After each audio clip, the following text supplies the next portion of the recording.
What's going on, guys? We're here back with another Roller Breaker Season 7/2nd anniversary video. And in today's video, I'm going to be talking about the best builds that you can make in Dragon Ball The Breakers. So, we're not really going to be focusing on the Transpheres as much in this video. I'll probably make another video talking about the best Transpheres in the game, since they haven't added any in a while. It's not going to be that difficult to update the list.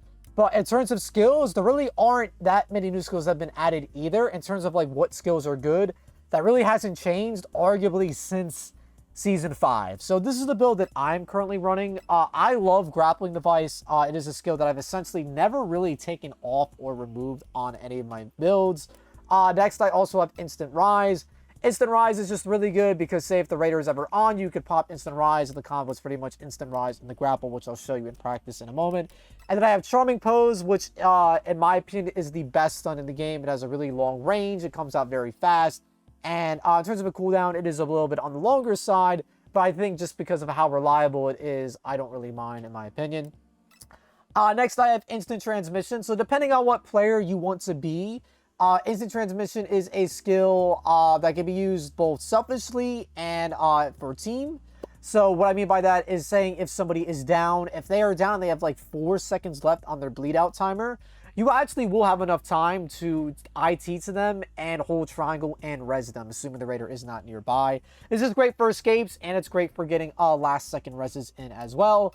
Here we have Time Patroller's Duty. This is a skill that I feel like is kind of mandatory for every player out there. This belongs to Super Saiyan Trunks, I believe. It's a pretty easy skill to pull. I feel like if you're something on the anniversary banner, you should have it. So just double check if you do. This basically allows you to just slam dunk the final key, meaning that you'll be able to plant that key like almost instantaneously. Just plants it really fast. Also, to say where these other skills are, these are all free-to-play skills. Charming Pose you get through Bulma, who is like a starter survivor skin. If you just max that out, you don't have to equip her as a survivor skin. Instant Rise, I believe you get from Broly, base Broly, but you might get them from... I can check what other survivor skin or transfers as well. Let me just give me a sec. Okay, so Broly is actually the only transfer that does give you Instant Rise. Two transfers do give you Instant Descent, which is also pretty good as well. It basically does the opposite. It makes you instantly descend as opposed to Rise. Bardock and Gogeta have this, but Broly is the only one that has Instant Rise. Next, I have Trained by an Angel, which is either attached to Super Saiyan God Vegeta or Super Saiyan Blue Vegeta.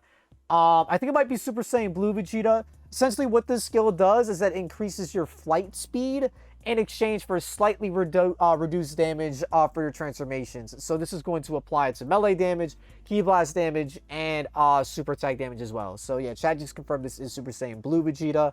So this should be on the anniversary banners as well. Barrier Auto Recovery is on a couple transfers. I believe it's on 18. I believe it's on Piccolo. If you've been summoning on this game for a little bit, or if you just started, you should have this skill. It's very, very good. I like it a lot. It's a skill you probably could replace with something else. I just like it because in a pinch, sometimes you can't find a barrier to heal yourself.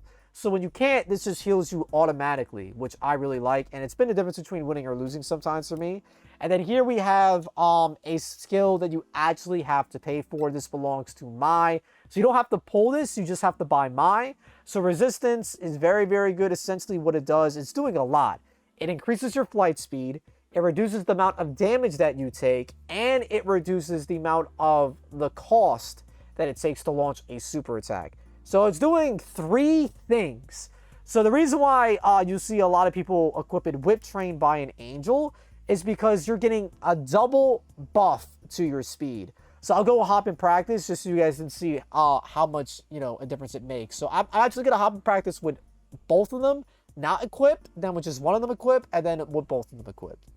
Alrighty, so we're in practice now, and I have Transform. This is going to be your default flight speed. I don't believe flight speed increases depending on your level, and I'm just going to go ahead and fact check that myself. But as you can see, I'm not really flying that incredibly fast here at all. So you're not going to be like dusting Raiders or anything like that. And keep in mind, Raiders have increased speed when they're locked onto you. So you want to get out of the direct line of sight to make it so they're not able to keep up with you as much. So let's go ahead and transform at level 3 as well. I don't think it's any faster. Actually, is it a little bit faster? It might be, actually. Maybe it is. I don't know. Maybe I'm crazy. We can maybe do like a side-by-side comparison here. But if it is the case, regardless, it is not, fast enough to escape any raiders or anything like that. And then instant transmission, it takes a little sec to charge up. And then once you have it up, once you see that glow, you'll be able to teleport to anybody else on the map. And then grapple, the range of it has been decreased in recent balance updates and whatnot. But what's cool about it, for example, like say if I'm like on the ground over here, doesn't cancel my transformation. What's cool about it while you're transformed is you can cancel the grapple, right? So when you grapple, you want to cancel with the X button, and then when you do this, you still keep some momentum, and then you can kind of move around. So you want to do a combination of like flying, jumping, grappling to get away from the raider. And to jump on the ground, because I feel like some people don't know this, you basically just stay low to the ground, and you hit the X button. If you want to like fast fall, double tap X, and then you can jump around. If you don't have the flying buff skills that make you faster, this definitely isn't going to make you... you definitely need to do this, otherwise you're going to be slower. So, just want to keep that in mind. Alrighty, so now we're going to hop in with just resistance on. So here, we're going to fly around with level 1 with resistance. So the thing about resistance is that it gives you the buffs I talked about. So now our super is 75. Now we take a little bit more damage. But it only lasts for about 11 or 12 seconds. So yeah, now we lost our speed. Now we lost our super attack reduction, and then we would lose our tanking as well. But that is for every time you transform. So it's not like a one-time thing either. So let's go ahead and grab our level 3, just so you guys can see it with level 3 as well. So say like the Raider found me, the combo would be like instant rise. That would fly a little bit. And then what you could do is once you get some distance, you could try like grappling, canceling, and just trying to like loop them or like stay away from them as long as you can. But as you can see, the resistance buff doesn't last forever, but it does give you a nice boost of speed for a duration of time. But that's why I like to equip it with Trained by an Angel especially, which I'll show in a second. Now I understand that not everybody has access to Instant Rise. If you don't, there's another great skill that works just as good in my opinion, and it has about the same cooldown, which is the Floating Device, which I'll show off in a second here. Alright, I'm actually going to show you guys a tech with Solar Flare, and this only works with certain stuns, not Charming Pose, unfortunately. This works with Krillin Shoe, this works with Solar Flare, this works with Go-Go Gum, and I believe that's it. But I want to show you guys what I'm talking about once we hop in. Alright, so the thing I want to show you guys with Floating Device is what you can do with stuns like Solar Flare, Go-Go Gum, and Krillin Shoe. When you go off of the Floating Device, you can actually keep your momentum when you pop the stun. So you can do this, and you keep like your height as well. So say like this is where the STM would be, right? And this is where it would be. You can go in front of the Raider, hit a quick stun, and like keep your mobility, which is really cool. So primarily we're going to be using the Floating Device for, besides just getting around, which you can do. You can roll into it as well. Oops. You can roll into it as well. There should be like a little animation for it. Yeah, there you go. But yeah, besides that, you can actually jump into it, and this is going to allow you to get a lot of your mobility. So I have Trained by an Angel and Resistance on, by the way, so this is really going to increase our speed. So when we jump into it like this, we're going to be moving pretty far, and then we're also going to have our speed buff from Trained by an Angel and Resistance equipped. So this is just with these two skills equipped. You technically would be a little bit faster, I believe, without doing the Floating Device jump. As you can see, you're moving very, very fast. And I think we'll check. Because I'm not sure if like your flight speed increases at level 3. I feel like I don't really notice with my hours still. I'm not entirely sure. Let's go ahead and cancel and just check. Here comes a pain. Get moving. Yeah, like you're moving really, really, really fast. But essentially what you do with Floating Device, and the reason why I like Instant Rise better is because Floating Device does require some setup, because you gotta throw it down and then you jump. So what you want to do is just jump and hold forward. So I jump into it and I go really far. So if you want to go higher with it, what you want to do is actually not move forward immediately. You just jump on it and then you move forward, because then you'll get the greatest height on it. So just try that again. Yeah, so you get a little bit more height, and then you could go ahead and move forward to, you know, get the most distance if you want to, like... So if you want to go faster, further, you can go ahead and do this. But say if you, like, want to jump over something specifically... Just transform when it's on. You want to hold, right, so you just don't want to... Did I mess that up? Yeah, you actually don't want to press anything. And then once you reach a certain height, then you can move forward and you go from there. And then after that, you can kind of almost like loop the Raider even. Then you can grapple back. And say if your floating device is still there, you can jump on it again and like do it again. And say if you're in an area like this, you can kind of like loop around here. And then if you have instant transmission, you would just IT to somebody and be out of there, right? So this is just like one of the builds that you can make. But I'll show some other skills that are worth running as well. So speaking of instant transmission, if you were not fortunate enough to pull it, the game should be giving you a free card device that you can use, and you can use that to purchase instant transmission. The only caveat being that the cooldown will be 600 seconds as opposed to the 180 seconds, or yeah, I think the 180 seconds that it is normally. That's really ass. That's really, really ass, and it's unfortunate, but instant transmission is very strong. That even if you are getting only one usage out of it, if you're using it wisely, you can still get a lot of bang for your buck. I'm just going to go through the list here of the passive skills and kind of just talk about which ones I think are worth talking about and, you know, equipping. So for this build that we're talking about right here, there's this skill called, we just passed it, Godlike Speed. So what Godlike Speed does is that it reduces the damage you take while you're flying. So you notice with this build, we already have a skill like Resistance that is decreasing the damage that we take and is increasing our flight speed, along with Trained by an Angel, which is also increasing our flight speed. So since we're going to be pretty speedy here, we're going to be flying a lot, right? So with having Godlike Speed on as well, we're going to be reducing our damage twice until Resistance ends. But of course, you'd have to sub it out for either Time Patroller's Duty or Barrier Auto Recovery. Barrier Auto Recovery, you could probably argue to remove because you can find them on the map and you can mark them for later to find. But there are the times where you're not going to be able to find them, right? So, just want to keep that in mind. All right, I just want to give you guys a visual of, like, how much damage you take when you're actually, like, transformed and whatnot. So, this is what all those passives removed. We're gonna shoot some Ki Blast. Okay, so this... Okay, all right. I was about to crash out for a second. Yeah, this is how much damage you're going to be taking without the skills equipped and whatnot. As you can see, it's not really that reliable. To like fly away from them. Actually, you could kind of escape them a little bit, but this is like level 2 Frieza. But you'll see the difference with the skills equipped. So, but yeah, this is what the damage is like, even if you're flying with it as well. Yeah, we'll be right back. All right, so now we're gonna be hopping in with Trained by an Angel, Resistance, and Godlike Speed. All right, so now I'm gonna show you guys with Resistance, Trained by an Angel, and Godlike Speed equipped. So when he shoots at me, you'll see that we're tanking like crazy now. Resistance is still on. It just finished, so that we're not going to be taking as much. Yeah, so yeah, the damage is greatly reduced. And this doesn't just apply to Frieza, it's just across the board. But yeah, obviously it's going to be really easy to dodge Ki Blasts as well. Depending on the Ki Blasts, some Ki Blasts are better at tracking than others, but Trained by an Angel, as you can see here, we're like effortlessly avoiding level 2 Frieza's Ki Blast. But, you know, it's not as strong as Ki Blast anyways. But just kind of show you guys how it works in practice.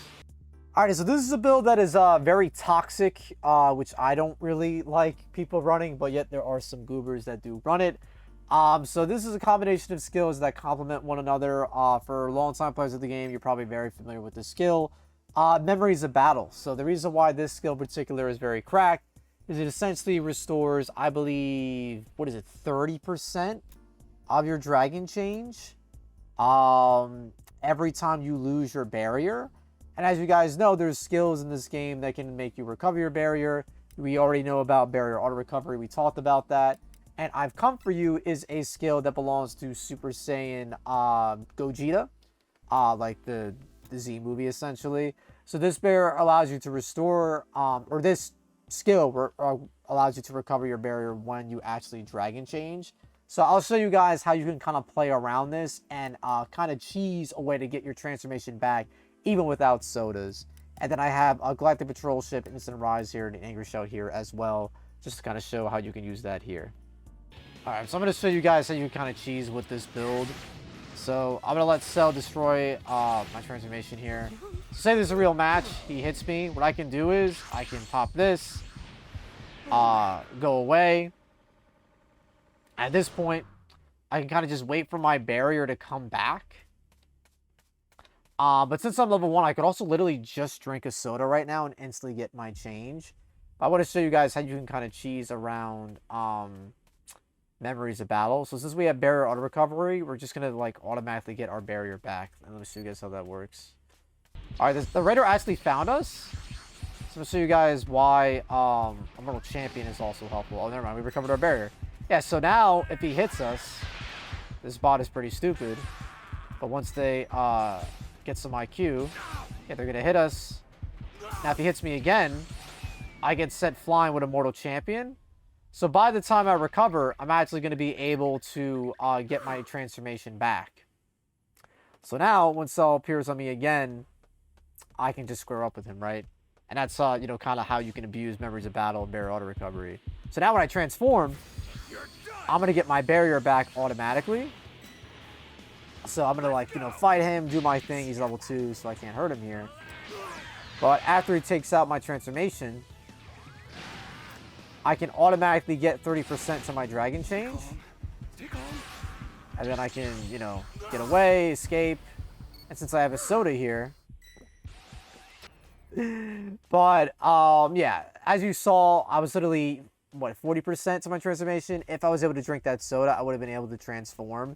And then transforming would have gave me my barrier back. And you can kind of just rinse and repeat that process, right?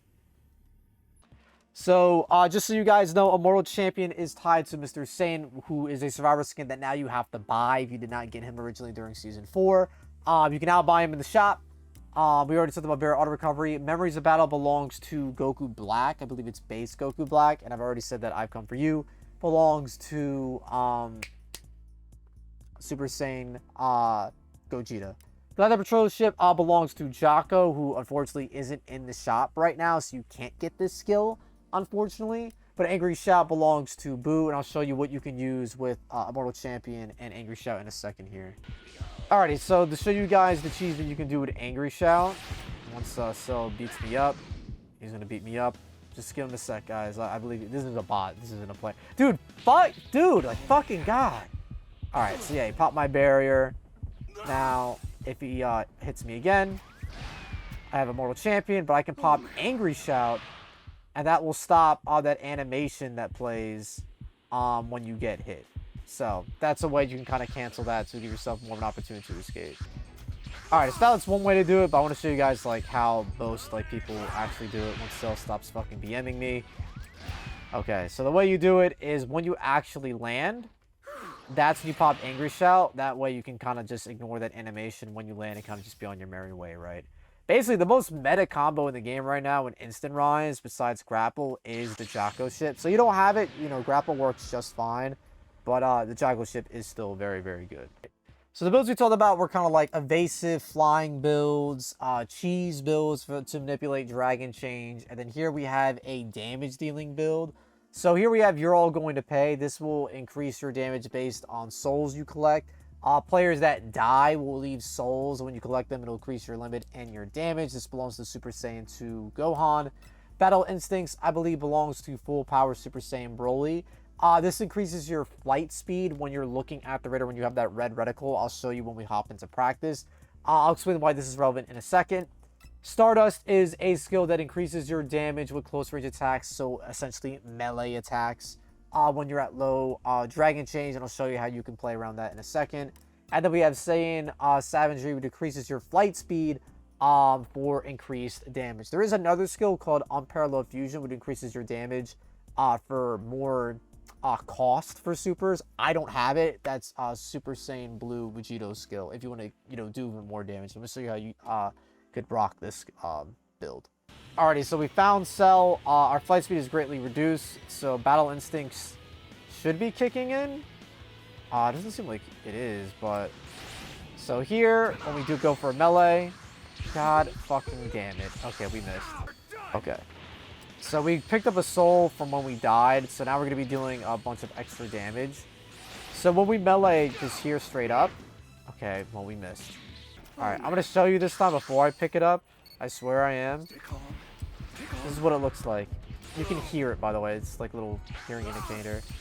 I'm going to go ahead and get away from Cell, but the way Battle Instincts works is once you have a reticle, you fly a little bit faster. When you get too close, eventually it stops. So the way Stardust works is you only get the extra damage from it when your Dragon Change is about to end. So we'll get to that here. So once it's getting kind of close to ending. Okay. Stun him. Let's pop a melee. Boom. That's a lot of damage. Now, I know that might not seem like super crazy to y'all, but Cell actually has the biggest health pool in the game. I'll show you at level 2 as well. We'll do it without the Stardust. You guys will notice there should be a little bit of a difference. This super also does more damage in general. Yeah, once my Dragon Chain is about to end. Okay, it's about to end. It's about to end. Boom. Okay. So that's Popper Super. As you guys can see, that was a lot more damage, almost doing 2 full bars. I combined this was with 2 souls as well, by the way. But if you guys want to try to go for more of a damage-based build, honestly, Battle Instincts is kind of fucking ass because the way to proc it, like, you got to have that lock-on reticle, and then that allows you to move pretty fast. But once you get at a certain, you know, distance, it will stop working. But I just want to show you guys, you know, a type of damage build that you could run. But, you know, there it is. But again, you could swap Battle Instincts for, like, Unparalleled Fusion. You could throw on Barrier Auto Recovery. You could put on Godlike Speed for the tanking that we talked about earlier. There's a lot of different options. But speaking of tanking, I'm going to show you guys some tanking builds that you can make. But I'll probably just show you one. So this is an example of a tanky-like build that you can make. Power Beyond Power is going to be increasing your limit by 100 at any level, but it will decrease your speed. Beyond Super Saiyan increases your limit by 60, which arguably isn't that great, but, you know, it has no drawbacks. I'm pretty strong right now, increases your limit by an additional 100, I believe, but it's only at level 3, and it'll actually decrease your limit at level 1 and 2. And then I have Resistance just to make you tankier, because it does make you tank overall, but you could swap this out for Godlike Speed, maybe even swap, I'm pretty strong right now, for Godlike Speed, but I just want to show you guys, like, the limit that you could have. Alright, so this is with all the passives combined. Our Dragon Change did go up a little bit, but it's also slightly decreased to level 1, so it's not that noticeable. But yeah, I like having Resistance on with Power Beyond Power, just so your flight speed isn't decreased that much. But yeah, this is with Resistance being off. Now you can really notice the flight speed being decreased. But if we go ahead and get ourselves to level 3, you'll see how much limit we'll have instead. Boom. 800 limit. So yeah, I think that Super Saiyan 4 passive, I'm pretty strong right now, actually gives, maybe it's 200 instead.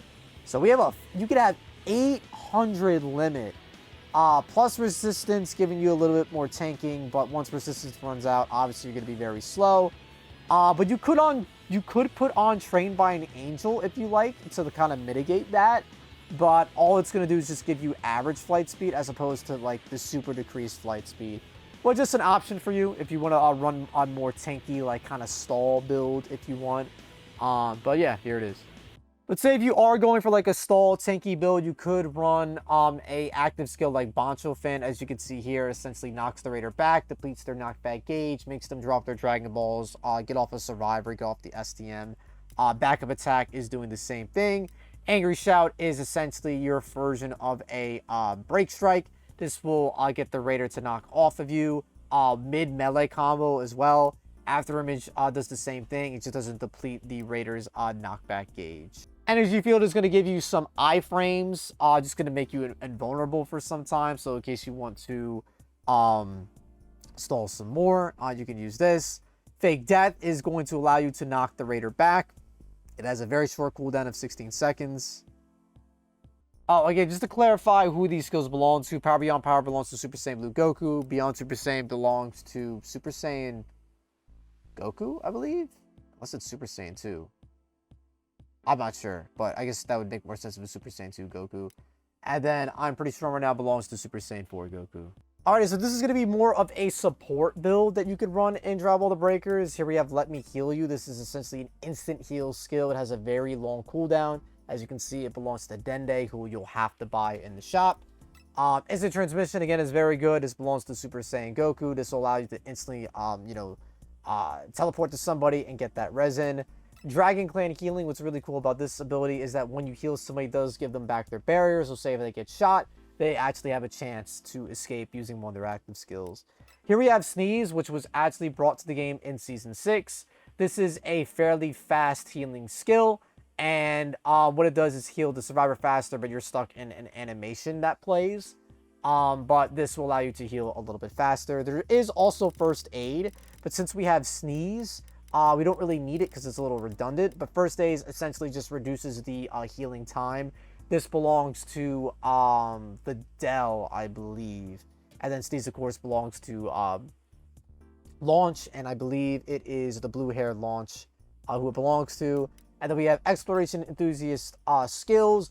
This is going to be reducing our active skills. And the reason why I have this equipped is just because Let Me Heal You and Instant Transmission have really long cooldowns. So this skill is going to allow you to get those skills back by opening up crates. It reduces it by quite a couple of seconds. And I think this belongs to either Super Saiyan Goten or Super Saiyan Gohan. Okay, yeah, so Exploration Enthusiast skills belongs to Goten. I'm not sure if it's Super Saiyan or base, but it belongs to him.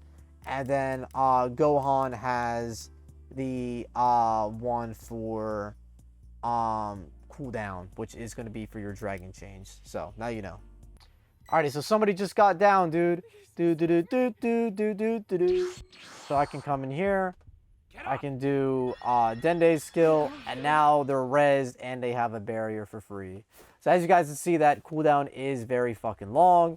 So with Exploration Enthusiast for the skills, every time I open up a crate, it's going to be reduced by a pretty significant amount. So as you guys can see, if you look at all my skills here, boom, they go down by a good portion. Obviously, this skill isn't going to be that great as the match progresses. But as you guys see in the earlier stages of the match, I can reduce my skills by a pretty decent portion here. Like, the skills were literally at 180 seconds a little bit ago. But since I just opened up a couple of crates, I pretty much reduced them back to 0 at this point. And I'm kind of just, like, casually, playing the match. Like, not even, like, going out of my way looking for crates. I mean, at this point I am. But it's not bad. The longer the cooldown, the more you can reduce it with this skill. But it's a very good skill. And I'm also going to show you that it works with Senzu beams as well. So we're going to have our friend get hit here again. IIT to them, get the res off, and boom, we're good to go, right? So that's an example of an actual semi-realistic situation, even though that's not what I planned. But next we'll show off the launch skill once our contestant here gets, or example here gets downed again. Alright, so now I'm going to show you guys how the launch skill works. So essentially, it's just a quicker revive. You get a little cute animation that plays, your hair goes blonde, and the person gets rezzed, but you get stuck in a little bit of a longer animation. But that's essentially how it works. So that's pretty much the res build. Instant transmission is really good for it. Say someone's about to die, you can IT to them. Or you can do what I did before, where you lure the raider away, then you IT to the down survivor, then res them, right? So, just an example of a medic build. Alright, last but not least, I'm going to show you guys a level 4 build. So for this, we have Dragon Ball Diviner, which was on Baba, who I'm not entirely sure if you can buy right now in the shop. She was the Dragon Tier Survivor skin. Basically, this allows you to find the Dragon Balls that has a fairly long cooldown. Power to Chase the Future is Super Saiyan Bardock skill. It gives you a massive boost to your D-Change limit when you become level 4. You're all going to pay. You guys already know what this does. This increases your limit and your damage when you collect souls. Trained by an Angel, again, you guys know what this does. This increases your speed for decreased damage. And then Beyond Super Saiyan is going to increase your limit by an extra 60, which is nice. You could probably sub this out for something else, but it's something that I'm kind of throwing on. That Flow Device is good, just you kind of stall the Raider and have good mobility. And then Shapeshift Missile is another thing that's also good for just moving around the map and having some decent mobility along with the grapple here. Alright, so essentially what Dragon Ball Diviner does is that it allows you to see where the Dragon Balls are. So when I pop this, I can see where every single Dragon Ball is on the map. So you have a quick long-term memory or short-term memory. You can kind of just like lock in and find them and whatnot. Otherwise, you know, you'll have to use a radar. So that's why people like to run it. All right, so now you guys will see all the buffs that we get when we actually get our summon off. I mean, technically, you could also run Shenron's gift, which is new Orange Piccolo passive. That'll give you an extra perk as well. But now, the reason why I personally with Dragon Ball Diviner, now it's essentially a dead active skill. But you could have somebody else on your team run it for you if you have a team going. Yeah, now we have 670 limits, so it is pretty wild. We picked up a couple souls. Obviously, we got a little bit more. But the reason why people like to run Rocket and Floating Device, just like say if like the Raider is on you. I don't know where the Raider is, but say if the Raider was on me, I could pop Floating Device, jump around, and then kind of come back to it just to kind of loop a little bit. And then say if the Raider got too close or if they were firing at me, I could like pop Rocket. And you kind of want to like move in a circle. That way the Ki Blasts like don't hit you. But just some ways to kind of like avoid the Raider as you're level 4. Because you want to keep moving, you want to keep away as well. And probably the best level 4s to be are the ones that have Kamehameha Ki Blast. So like any Super Saiyan form. These lasers really aren't the greatest. So say for example, yeah, like I'm fighting the Cell. He's getting close to me. Alright, I can pop my grapple. And then, say if he's still chasing me, I could even pop my Floating Device. Try to get a little bit more, you know, use my terrain and whatnot. And like say if I was on, you know, I was actually playing in this map. I could like play in here. I could like bait him, come up here. If I hear him like flying, go back down, shit like that. Like, you know, it depends on what map you're at. You gotta like have a little bit of map knowledge, know your terrain. But yeah, yo, I think that's going to be the video. We covered a lot of fucking builds, and this definitely is not all of the builds. So any hardcore Breakers players, if you want to recommend any builds in the comments below, feel free to do so. There's definitely a lot of builds like that we could have talked about, but I want to talk about probably the ones that are the most approachable, the ones that most people have access to, and whatnot. Actually, fuck. I'll talk about one more build. One build that I would consider to probably be the most free to play. And then we'll actually wrap this bitch up. Alright, so the last thing I want to show you guys is like a very realistic free-to-play build. So you just booted the game, you haven't done any summons. This is something that you could immediately run from the get-go after you play for a little bit. So once you accumulate enough spirit, you can acquire these two skills off of Boma and Oolong. Charming Pose is a stun that we've talked about a lot previously, and Shapeshift Missile is belonging to Oolong. If you don't have enough spirit for both of these skills, you only need to get them to plus 10. So actually permanently unlock them so you don't have to equip the Oolong skill to use it. All the skills that we've pretty much shown are attached to either a Survivor skin or a Transphere. Once you upgrade them to plus 10, you can equip them with whatever skill or whatever the fuck you want, essentially. I have Barrel Art Recovery here just because there's no fucking way you don't have this by playing. Power Charger you can get in the shop. Emergency Escape Device you get in the shop. Essentially the way this works. When a Raider is destroying an area, you automatically are teleported to another area that's safe. Power Charger just gives you a free level 1. It just gradually charges up your level 1. And Hovering Device is pretty self-explanatory what the fuck it does. And you can go ahead and find these skills or those bottom 3 skills in the shop here. I, of course, have already purchased them. But here they are. Hovering Device, Power Charger, Emergency Escape. Zipline is also very good, and Trap Device. I could show that as well. Trap Device actually isn't that bad. People used to use it all the time in the early stages of the game, but it's really not that bad. It's just the way it works. You throw it down, Raider runs into it, they get stunned. And they can actually repeatedly get hit by it if they keep running into it. And Zipline has actually been made very good. It has a really long range, and it's very fucking quick, and your entire team can use it. So honestly, this is something I should have threw on the Medic build, because you could throw this for your down ally, they could use this to escape. But with that being said, that's the video. Leave a like if you enjoyed. Subscribe to Ironcane for more videos like these. And for hardcore players, write down some more builds in the comments for you know, our fellow players. And I'll catch you guys in the next one. Take care, stay safe, have fun. Peace out, dude. Peace out.